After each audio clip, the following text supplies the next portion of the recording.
एक कार्यशाला हम पहले यूडीएच के साथ कर चुके हैं, 7 तारीख को हम एलएसजी के साथ कर रहे हैं, मेडिकल एंड हेल्थ के साथ कर चुके हैं, शिक्षा विभाग के साथ कर चुके हैं।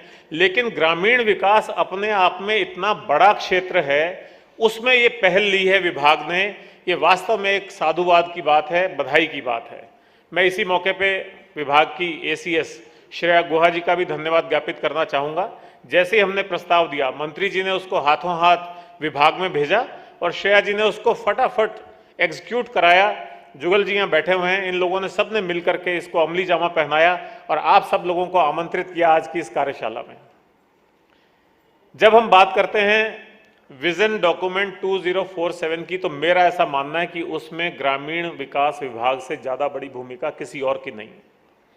आमतौर पे लोग विकास को गलत समझ लेते हैं, शहरी विकास को ही सब कुछ मान लेते हैं और ये मानते हैं कि बड़ी बड़ी सड़कें हो गई, बड़े बड़े फ्लाईओवर हो गए, मेट्रो हो गई और दूसरे आधुनिक यंत्र तंत्र हो गए, मॉल्स हो गए, शॉपिंग मॉल हो गए, और उसको हम विकास का एक मापदंड मान लेते हैं, प्रतिमान मान लेते हैं।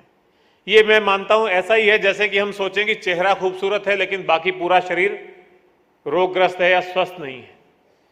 ये हम सबको पता है, हम बचपन से पढ़ते आ रहे हैं कि भारत गांवों का देश है। भारत की आबादी का मोटे तौर पे 70% भाग गांवों में रहता है। राजस्थान के संदर्भ में ये आंकड़ा और ज्यादा है, 75% लोग गांवों में रहते हैं। ये 2011 के आंकड़े हैं। उसके बाद 1-2% का और सुधार हुआ होगा, लेकिन ज्यादा सुधार की बात नहीं है। इस विचार को ऐसे पैदा हुआ कि कुछ समय पहले मंत्री जी कहीं ग्रामीण क्षेत्र में बात हो रही थी, तो लोगों से पूछा, भाई 2047 में आप क्या सोचते हो, आपके गांव का कैसा विकास होगा? तो उन्होंने कहा, साहब यहाँ भी बड़े बड़े फ्लाईओवर बन जाएंगे, रेड लाइटें लग जाएंगी, ट्रैफिक की लाइटें लग जाएंगी और सब कुछ ऐसा आधुनिक हो जाएगा। तब जाके विचार आया कि लोगों को ये समझाने की जरूरत है कि गांवों में विकास का मतलब शहरी विकास नहीं है। आज भी गांव वाले शहरों की तरफ पलायन कर रहे हैं, अंधी दौड़ है। शहरों में रोजगार सोचते हैं, वहां रोजगार मिल जाएगा, शहरों में अच्छी एजुकेशन मिल जाएगी, इलाज कराना होता है तो शहरों की तरफ भागते हैं।